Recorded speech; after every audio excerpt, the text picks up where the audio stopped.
So we will start now with the dialogue. First of all, the first speaker will be Marta Fernandez, who's the executive director in MIT Europe.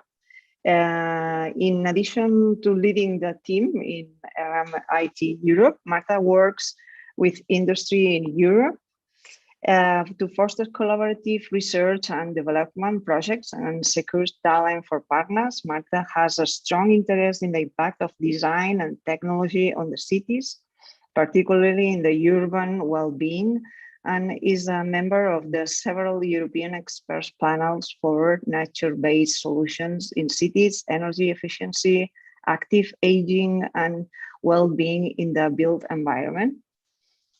He will talk today about barriers and innovation opportunities in the building design for health and well-being. So, Marta. Thank you very much, Isabel, for the introduction. And while I find my screen, I'll just say that it's a real pleasure to run this event in collaboration with the 22 at. So I'll just share my slides. Is it working? Yeah, perfect. So you can put it in presentation mode. Perfect. All yours. Thank you. Thank you very much. And well, before I get started, I'll just say a few things about RMIT and RMIT Europe, which is the European hub of the Australian University, RMIT. And as an Australian organization, one of the things that we do as a global university is that we acknowledge the country where we have our base, which is Australia, and we are proud to have been founded on the land of the Wurundjeri people of the Kulin Nations, which is the Aboriginal traditional owners of the land where Melbourne is. So whenever we meet in Melbourne, we say welcome in the Wurundjeri language and acknowledge the traditional owners of the land and the elders past and present. So in that spirit, I'll say Wominjeka, which is welcoming in that language. And RMIT is a University of Design, Technology and Enterprise. We have, we're one of the largest universities in Australia. We have about 85,000 students and apologies. And it's about $1 billion turnover. We are top in built environment research, in art, design, and engineering. We are among the top 100 universities in the world in those disciplines, and we are top 3, and this was just recently announced this week, top 3 in the world in terms of universities with impact on the Sustainable Development Goals. So very proud to have had that, because sustainability is really at the core of what we do. We're aiming to be a carbon neutral institution by 2030. So having given you a little bit of an overview of the university, I'll just say briefly that RMIT Europe is the European hub for the institution, and we act as a gateway between Europe and Australia. We are connecting industry and academic partners in Europe with our activities both in Australia and with the campus that we have in Vietnam. And without further ado, I'll just move on to the topic for today, which is about how the built environment sector can promote positive impact in people and the environment. So just to set the context ahead of the other speakers' presentations, I'll just say that the relationship between buildings, communities, and health is not new.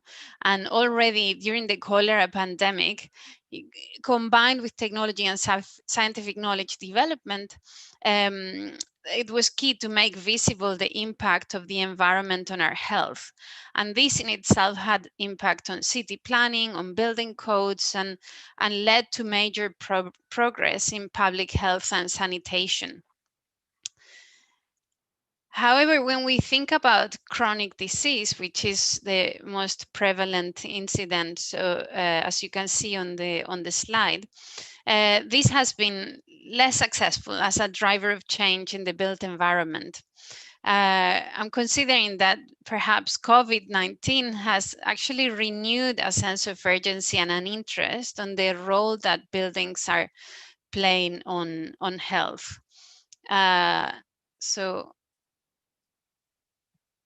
I'll just say this is a slide from the International Well-Building Institute that highlights how important the environment we live in is for health. And if we think that we spend approximately 90% of our time indoors, and our environment is the largest determinant of our overall health, this really means that our health begins at home and at work and in all the spaces we frequent on a daily basis. Nowadays, it's mostly our homes, but the ultimate goal of our buildings and communities should actually be not only to think about how do we minimize this environmental impact, but how do we create an ongoing positive human experience.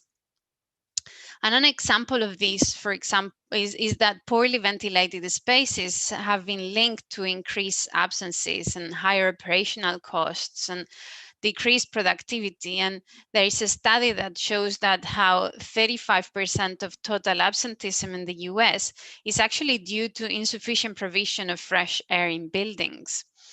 In Hong Kong, for example, there are around 40,000 buildings that are classed as energy efficient buildings, and actually more than 20,000 of those are labeled as 6 buildings. And these are buildings that are exposing occupants to discomfort and health issues due to factors such as indoor temperature and poor ventilation. So what does this mean when we look at buildings? There is the International Well-Building Institute is championing a healthy buildings movement and has developed a global standard for healthy buildings, which is helping to promote the transformation of our buildings and communities to help people thrive. And the Well-Building Institute understands health not only as the absence of disease, but more responding to the definition of the World Health Organization of having a complete state of physical, mental, and social well-being.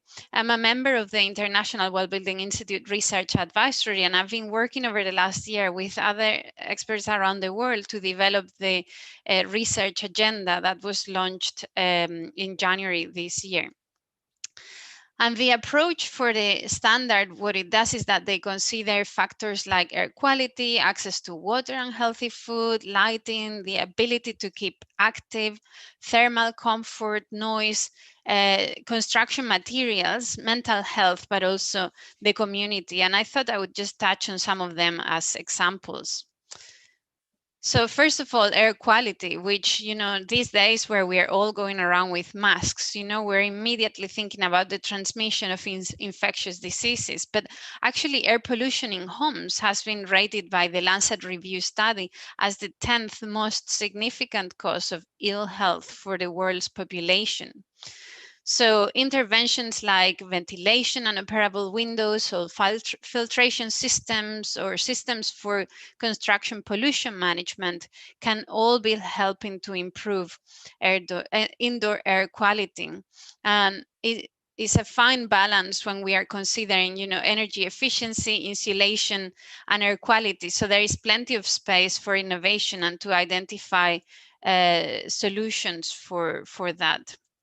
The next one I wanted to share with you is lighting. And lighting is very important to increase alertness, to enhance experience, and to promote sleep. Because, for example, the disruption of the body's circadian rhythms have been linked with obesity, diabetes, depression, and metabolic disorders.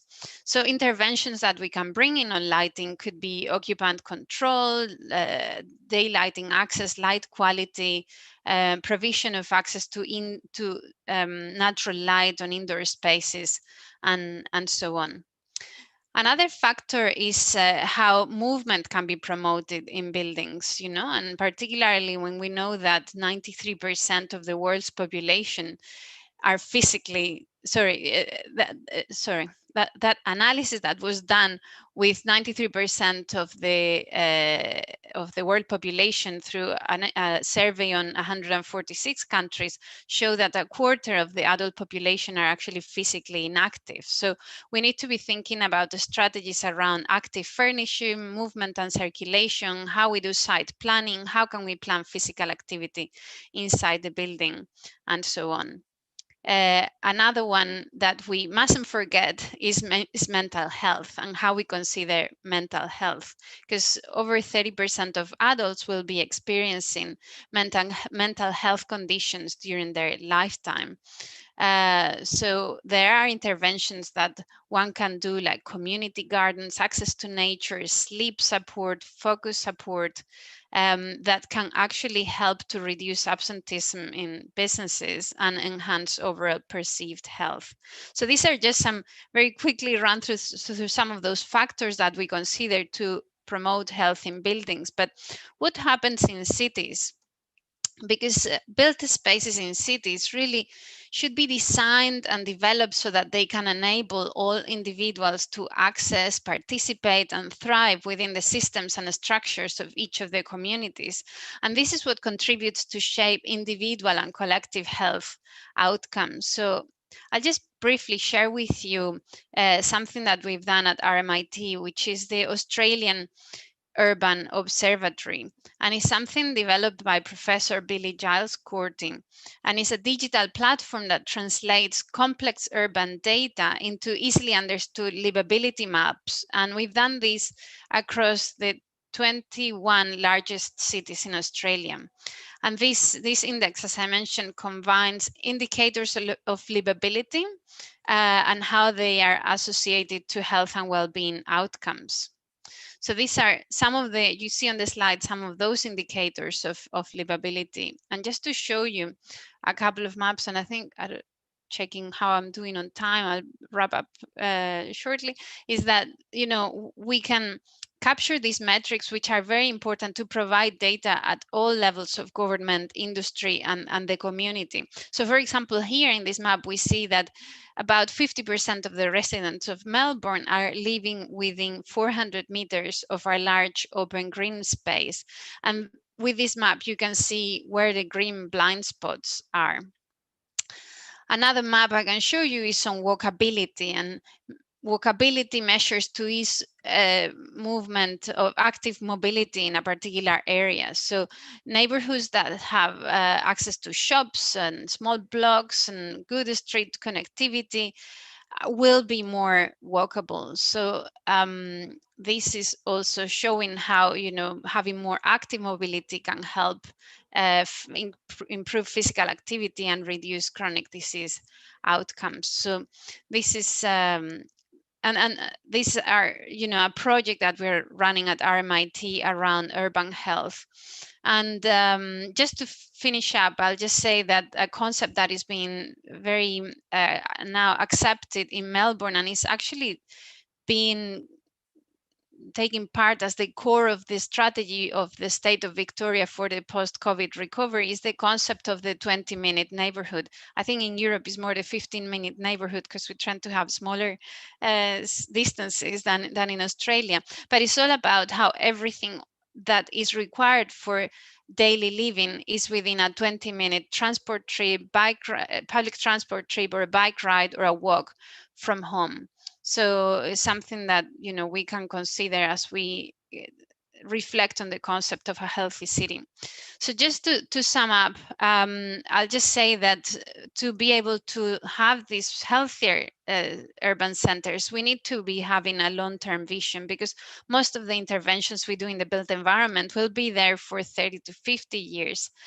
So as governments are investing in recovery packages and initiatives to have an impact in the built environment, we need to be considering having that human-centric approach from the very beginning. And regulation and private sector leadership will be key to be able to drive that transformation in the built environment. And finally, technology and data-driven assets will be critical to provide that additional level of insight and control that is necessary to monitor solutions and implement solutions that can optimize performance. So thank you very much for your attention. And I'll leave it here, Isabel. Thanks. Thank you, Marta. Very interesting. So our next speaker is Jill Litt. He will talk about the role of nature to improve the health and well-being of people and communities. Professor Jill Lead is professor of environmental health in the Environmental Studies program at the University of Colorado and an associated researcher at the Barcelona Institute of Global Health. She has experience in the area of urban environmental health, working over the past decade in the neighborhoods of cities in the US and Europe on a variety of issues related to the field and the natural environments and health, including urban brownfields, cleanup and redevelop, residential demolition, environmental justice, chemicals, assessment, housing, green spaces, community gardens, and local food systems. So, Jill? Thank you. Can you see and hear okay? Yeah, that's perfect. Great. Well, thanks for including me today. This is my favorite topic, so I'm happy to be a part of this panel. So I'll be talking about bridging nature-based solutions and mental well-being, the path towards a healthier urban future. Just a little bit on the context. So COVID-19 and confinement have placed the issue of loneliness at the forefront of communities worldwide. And the stay-at-home mandates have been our teacher in highlighting the importance of being outdoors for health and well-being and what happens when that's taken away. Reducing loneliness and promoting well-being are important benefits of nature-based solutions and green infrastructure investments, and we should continue to strive to support these connections. However, we know this, then why is only one of these solutions considered a legitimate health expenditure to address population mental health? Why is it an uphill battle to choose option B as a legitimate way to address health and well-being, from mental health to physical health and health behaviors? So even though there are thousands of studies that show the association between nature contact and time outdoors related to obesity, stress, anxiety, a whole variety of outcomes, we still don't legitimize this option as a way to address the health of our people, particularly in cities. I wanted to just showcase a little bit of what we know and why this is a legitimate way to address health and well-being through community gardens, which is a model system through which we can learn how nature-based solutions impact health and well-being. These are photos of different gardens throughout the world, from Brazil to Michigan and Denver to Spain. And really anywhere you go and you want to get to know a community, find a community garden, because it shows you the green underbelly of a city, of a neighborhood, how people connect. And the reason that what is so interesting about this is that why we know there's an association between green space, nature spaces, natural spaces, and health, but we don't really know how they work. But what our research is showing is digging deep into the psychosocial experiences. This is how the green space contact with nature, natural spaces works to yield change. And let me just show you a little bit more, digging into this option B through the lens of community gardens.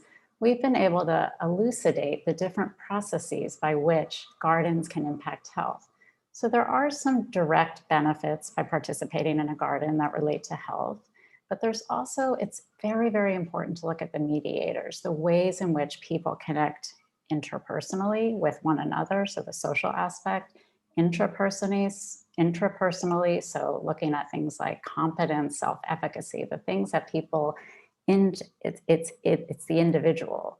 And then of course the environmental processes, so the connection with the landscape, the emotional connection to place that people feel when they participate in a garden, the aesthetics, the tactile feeling of touching the dirt, being a part of this landscape, the sounds, all of these things are ignited in an individual, which is really crucial for leading to change at the health behavior level, like diet, physical activity, but also longer term changes, outlook, general outlook, chronic diseases, cancer, diabetes, and a variety of other endpoints. So it's a super interesting process, and the gardens help illustrate through the variety of studies we have done and other studies to showcase how this change happens. When you ask gardeners why they garden, it's as if they're reading from a script on psychosocial experiences, and it is the same response you hear whether it's in Denver, Detroit, Tokyo, Melbourne, or any other place around the globe. People say it in 50 different languages. I like to get my hands dirty. I do it to connect with others. I garden because it makes me feel good. These are the psychosocial experiences. These are the intrinsic reasons why people do it. It isn't motivation because they want to lose weight. It isn't motivation because it's because the doctor is telling them to do this. It is because they intrinsically want to do this. These are the kinds of activities we want to think about when we design interventions. How can you engage people at an intrinsic level? We are continuing to evaluate this evidence. We have a randomized controlled trial of community gardening. So when I showed you that long list of outcomes that have been associated with access to green space or participating in nature-based spaces, much of that evidence is cross-sectional, it's qualitative, and so it's a body of evidence that's suggesting there's an association, but there's also this need or this hope that we will add to the evidence through randomized controlled trials, experimental studies. And so our randomized clinical trial is attempting to do this. We've randomized people to garden or wait, and we have followed them over the course of 1 year. So we are wrapping up this study, which began in 2017. Just a quick shout out to the team, because to do these kinds of studies is super complicated. It requires a huge band of folks to try to capture and use the most rigorous methods to collect the information. And community research can be very messy. It's not like a laboratory. It is not like a pharmaceutical trial. So they're complicated, they're expensive, and they take time. This is just to show you a brief illustration of how we randomize folks to the garden or a wait list. And then we collected data over 3 different time points. The strength of the study, one, is that we address self-selection bias. The second strength is that we're using objective measurements to measure our key outcomes, and that we have this longitudinal information. In our recruitment goal, we wanted to recruit 312 participants, and in the outcome, we recruited 290 participants. Those folks have been included in our final analyses. So this was a very successful trial on many levels. We aim to look at diet, physical activity, body mass index. We also looked at perceived stress, anxiety, and general well-being.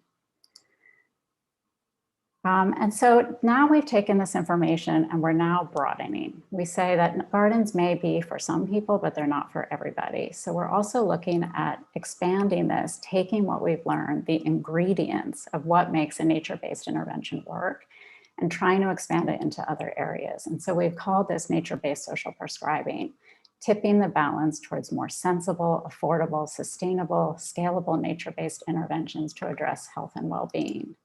I want to quickly give a shout out to our new project called Recetas, which in Spanish means prescription and also recipe. So this is reimagining environments for connection and engagement, testing actions for social prescribing in natural spaces. A very long name, but a really nice acronym.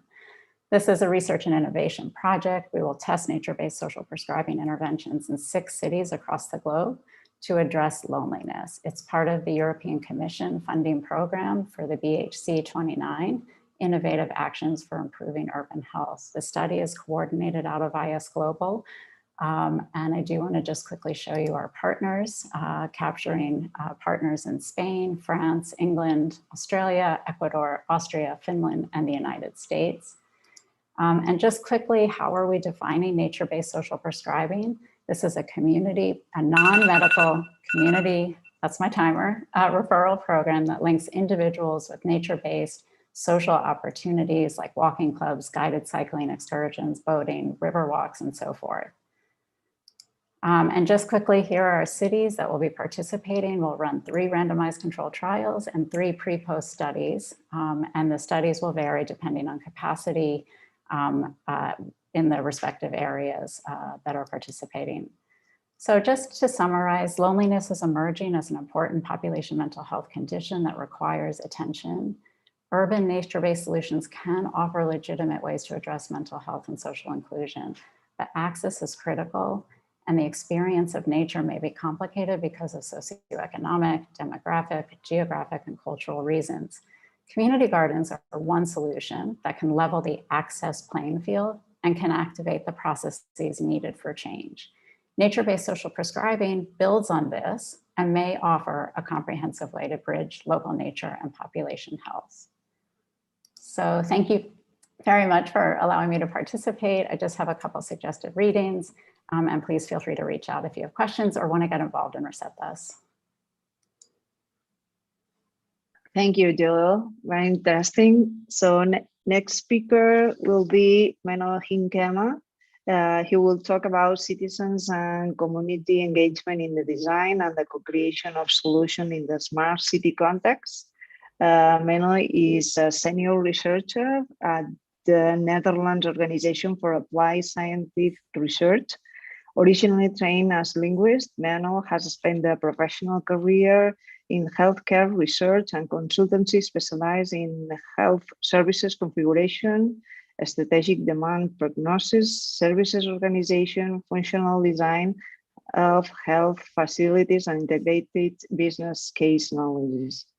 At the TNO, major focus of his work in development of the Home for Life conceptual framework to promote inclusive living environments for all.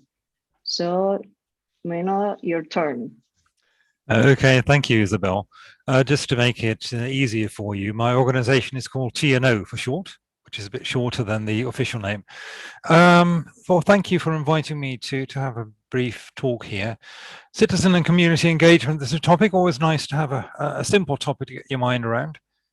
Seriously, this is a very complex and multifaceted issue, and since cities are hyper-complex systems, I'm going to have to narrow it down slightly if I'm to have any chance of saying something intelligible in 8 minutes. So with your permission, I'm going to narrow it down to one of the many functions of the cityscape, the residential function. Cities as places to live, cities as collections of homes. My home, in this instance, captured on Google Street View. This is a valid choice. Our home environments are direct core determinants of health in the sense of their physical environments, and they also contribute indirectly to other core determinants of health, either as facilitators or inhibitors. And our home environments are interlinked with many other functions in the cityscape, as you can see in the nice graphic of the WHO Age-Friendly Communities initiative on the right. So they are both important for health and interlinked with many other functions. Moreover, if you look at housing in Europe, all is not well. In fact, it's fair to say, on the basis of a recent report by the European Parliament, that European housing is in a state of crisis. This report has found a number of quite tenacious and disturbing problems, which I'm not going to bore you reading out. But though there's a complex of different factors underlying these problems, one of the underlying trends is these problems come about because housing is seen and treated as a tradable asset rather than as a human right. So in a sense, you could say that many of the problems in the current European housing market stem from the fact that we are neglecting the citizen and community perspective in shaping our homes. Now, that's a nice, positive and encouraging conclusion to come to on a Tuesday lunchtime. So the question is, can we do better? Well, if we want to engage citizens and communities more meaningfully in creating home environments, we first need to understand a bit more about what the functions and values of the home environment are when it comes to health and well-being. For that, I'm going to need a short detour to some outcomes from a project called Homes for Life, which we've recently wrapped up. This was a project financed under the Horizon 2020 program, and it set itself 3 targets. We set out to develop a vision, a structured understanding, and a quality assessment framework for age-friendly homes. So this project was about a specific subsection of the housing market, but we found that our findings and outcomes are easily generalizable to housing as a whole. The main thing we found is that the home fulfills a whole spectrum of different functions and values in the lives of individuals and communities. In fact, it's probably fair to say that you could conceive of your home environment as a base camp from which you set out to scale the heights of the cityscape. And if you haven't got your base camp in order, then your expedition is doomed from the outset. Now, if you want to get practical about engaging citizens and communities in co-creating the home environment, there are 2 aspects you need to take into account. First off, you need to make sure that you work along principles that respect this broad spectrum of meaning, so principles that are user-driven and that take a holistic life course approach to the home environment. You can't work from just one aspect of the home environment. You need to take the whole environment into account. On the other hand, you need to be aware and respect that meaning is not, in terms of the home environment, is not an objective thing, but it derives in large part from subjective perspectives and value judgments from the different users and other stakeholders that have an interest in how the home environment operates. So user-driven and holistic approach on the one hand, respect for subjectivity on the other hand, those are the two aspects that you need to have on board if you want to create a basic building block for meaningful citizen and community engagement in the form of, well, a common language, or if that's too grand a word, a common reference framework that you can use for that. A shared understanding of what it means for a home environment to be supportive of health and what aspect of the environment come into play is really what you need as a basic starting point to get the conversation started.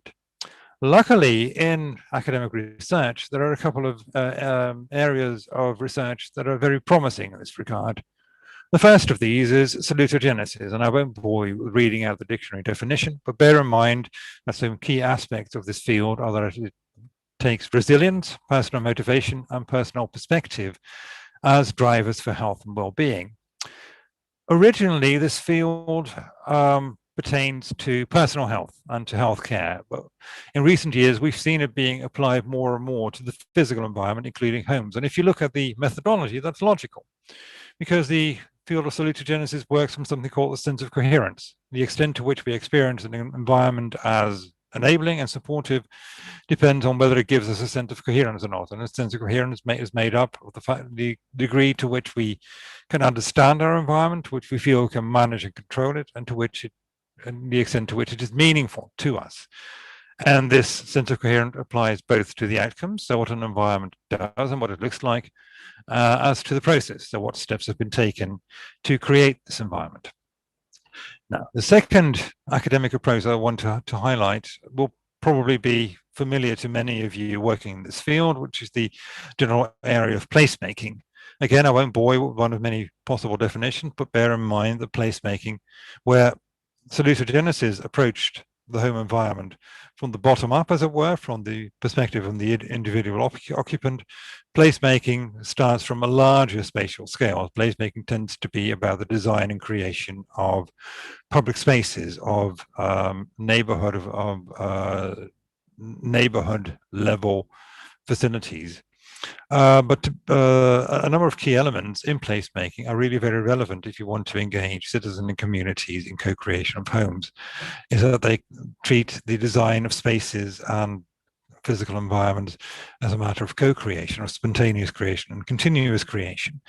And very importantly, in much research in placemaking is the value that is placed on the validity of subjective viewpoints and the reality of emotive experience.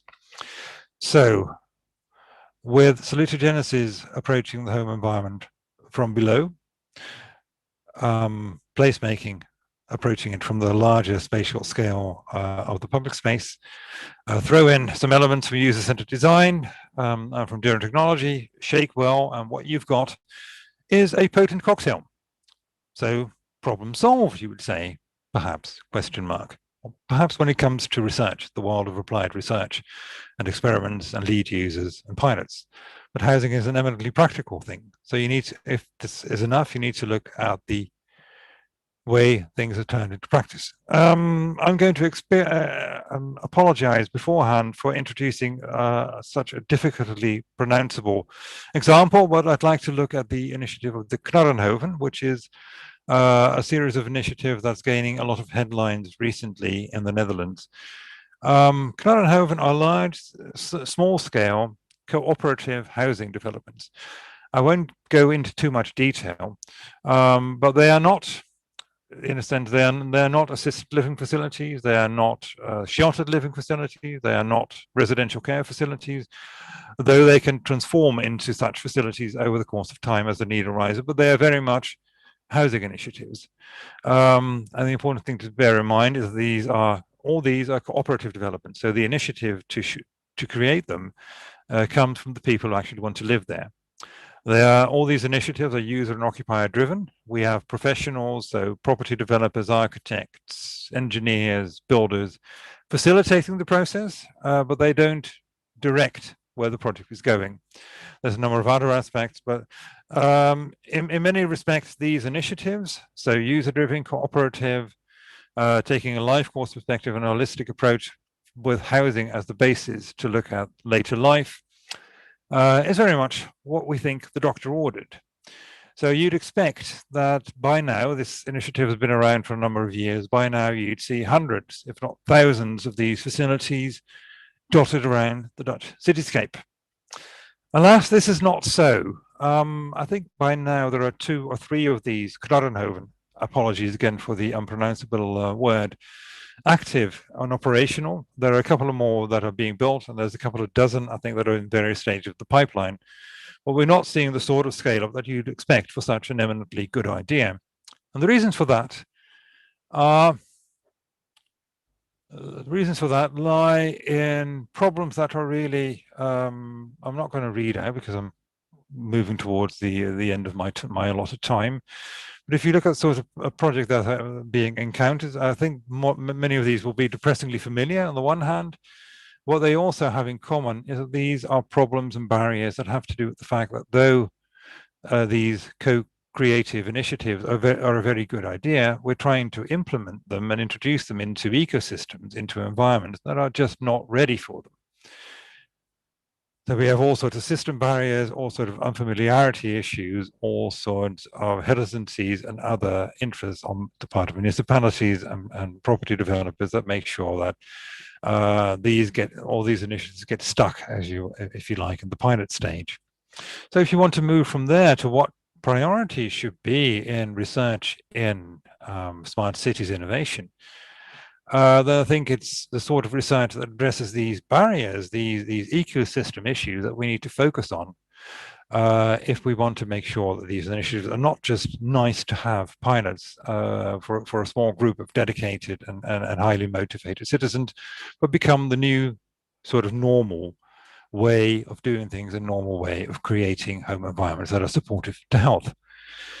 So improving resilience to systems, uncertainty and fluidity, enabling value-oriented policy development monitoring, I feel are the sorts of issues and the sorts of priorities that smart cities innovation programs and projects should be focusing on. And I'd be very interested to hear from the other participants in this webinar what their perspectives on that should be. And in order to hear that, I need to shut up. So thank you for your time and your attention. I'll stop sharing. Thank you, Mena. Now we start with the questions. So we have 2 questions. First of all, for Marta, mention building materials as relevant on health. What is the impact of concrete in comparison to other materials from biomass? Example, brick, wood. Marta, if you can turn on your camera and explain. Yeah, I typed up some of the answer, but thank you very much. And I'll just mention that, you know, there is not the concern in terms of the impact of materials in health is not in concrete. The concern around concrete would be more that, you know, it has a higher carbon footprint than some of the other natural materials that are being mentioned. But the concern on what materials are being used and the impact on health is more related to the use of industrial chemicals, and those, you know, these industrial chemicals could then have present in the dust that we have in our homes or even in our bodies. This could include the volatile organic components and some legacy chemicals. And whilst we might think that all of this has been regulated, that's not the case. And there are, you know, some chemicals and in building products that are still not regulated or really have been tested for impact in human health. So those are the ones that we're looking at from the Well Building Institute to understand, you know, where are the gaps and what might have a potential, but it's not concrete, is not top of our list. So rest assured that that's you know, not one that will have a negative impact in your health necessarily. Okay, perfect. There's another one for you too.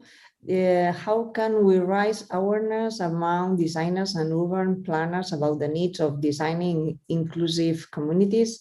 And how can we reconcile interdisciplinary research with building practice? I mean, this is a very good question, and I guess one of the things that is key for this is that human-centered design, and that people actually understand across the whole supply chain of construction what are the needs of people. So, for example, we've been with Menno, we've done quite a lot of work around active aging and the community. So, how do we actually understand how the elder population perceive the built environment? You know, what is the impact of the lighting conditions on a space, and how people with cataracts, which will be, you know, 50% of us when we're 80, how do they perceive the built environment? So I think it's when people take that role of the user and understand how individuals perceive the built environment, move around the built environment, that will definitely help to improve the practices. Okay, perfect. I don't know, Menno, if you want to add to that also from your work at the Built for Life. We can hear you. You have the mic now. Perfect. So it's such an embarrassing mistake to make. Only to say that I think that was a very fair summary, Marta. Thank you. Okay, so we have another question for Jill Lee. What are the main factors that influence the effectiveness and success of nature-based interventions? Okay, so that's a good question. And I would say that I can give my perspective from the gardens research. We think that active participation, social support, social involvement, contact with nature, so that kind of tactile experience of working the soil, for example, can activate the processes or ignite the processes for change. And obviously these are going to vary depending on the outcome that you're trying to influence. And then the other piece that's really important, and if it can be sort of engineered into the intervention, is the intergenerational aspect. So people working together across the lifespan has been very powerful. Okay, perfect. So this one is for Menno. How can citizens be more involved in such kind of projects you will talk about? How can citizens be more involved? Well, thank you. That's a very simple question. As I said, the starting point is to adopt a language and a reference framework that is both comprehensible and actual to people. What you see a lot of is that initiatives are developed from a policy standpoint or an industry standpoint, and while they say that they take on board the perspectives of citizens and of users, this is generally, well, little more than a focus group, let me put it like that. So if you want to bring people on board and really involve them, then you need to be prepared to take the risk of actually putting people in the driving seat, and putting people in a position where they're fully informed about the implications of the decisions they make, and they are empowered to drive the direction of change.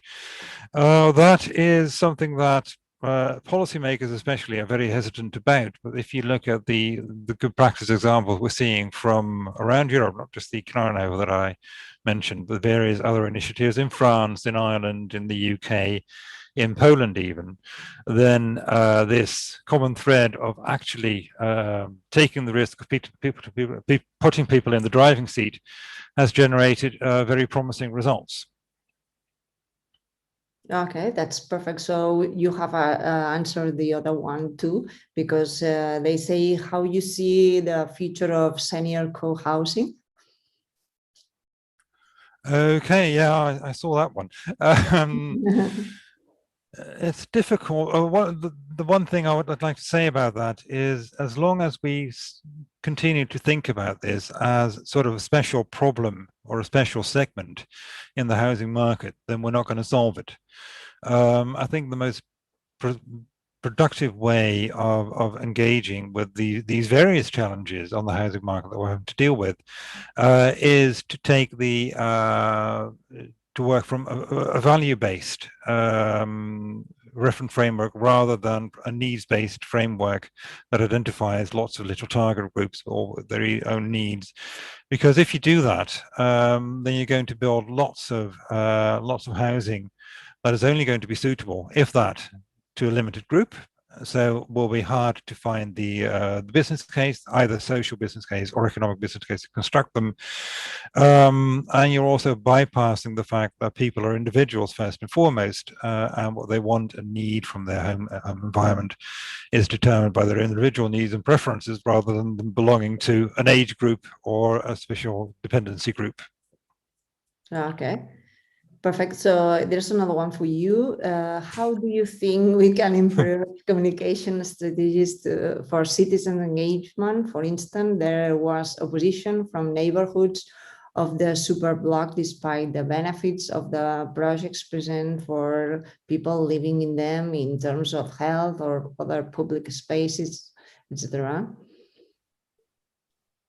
Oh, yeah, I see the question. Well, this is a hard one to deal with. This is the NIMBY phenomenon. And this is something you can't always avoid.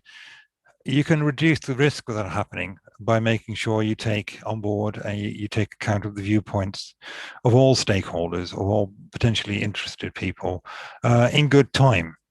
What you often see is that people are surprised by the fact that this development is taking place next to them, even though the municipality has had the plans for review for some time, but people are not aware that there are plans to review. So you need to make an active effort to engage all citizens or potentially interested parties around the project in good time. And this is and the operative word there is being active and making a special effort to include people rather than taking these standard policy routes. Okay, perfect. So another one for Marta. In this case, how should building standards evolve to respond to new priorities and demands? It's a bit generic, but could be interesting. Yeah, no, thank you. And I'm going to link it up to the tail end of the one of the first questions you asked about how to connect research and building practices. Because one of the things that is needed is to have evidence-based policy, and as research advances and new findings are done, you need to translate that into regulation that actually influences determines how practices need to be implemented. So evidence-based regulation is what's required. And sometimes it needs the strong role of the private sector. So all the well certification, for example, has been a private initiative. It hasn't been driven by, the codes and national regulation schemes. So that private sector is actually taking the lead to determine what is a building that promotes health and what is not. So yeah, that's what I would say, evidence-based policy. And that's a very, very important topic for the Commission now. So all the projects that, Jill and Menno have been mentioning are also helping to inform European policies. Is one of the requirements on these research projects on translation. Okay, that's perfect. And the last one for Jill. Will the impact of COVID and the clear benefits that natural brings to people, do you think that there could be an inversion of traditional rural to urban migration and an increased number of people moving from large cities to small, medium cities, villages? It's a good question, and I don't have an answer. I think it's too soon to know. And I don't know how it'll affect populations in different social and economic groups. So I do think there has been some mobility as a result of this, but I also think it's forcing people to ask the questions of what's important in that sort of 20-minute, 15-minute zone. What amenities do you have in your building? What kind of ventilation? I mean, never before have people thought so much about environmental health. It's thrilling for me as an environmental health scientist. But now we have epidemiologists all over the world who are like self-certified that they can talk about ventilation, transmission, and all the kind of safety factors you want. But I do think it's people are thinking about it more carefully, about what their home is like, their buildings are like, what resources are nearby. And I do think there is some ability right now as people are looking for other places to live, but I think it's not for everyone because work is still predominantly in the urban context. So if you can't do the mobile or the remote working, I don't know that if that's really gonna, you could support a move, but I think it's something we should pay attention to because I think for the first time in a long time, people are questioning like all of the things that they have available to them, whether it's at home or in their neighborhood. Yeah, it's interesting because here in Barcelona, we know that there's a lot of people have moved. So we have to take care about this, and people is thinking in how little things had changed big because they have moved and they have lived homes, and but they have the same problem entering to Barcelona then. So they have solved a problem, but we have increased another one, the cars.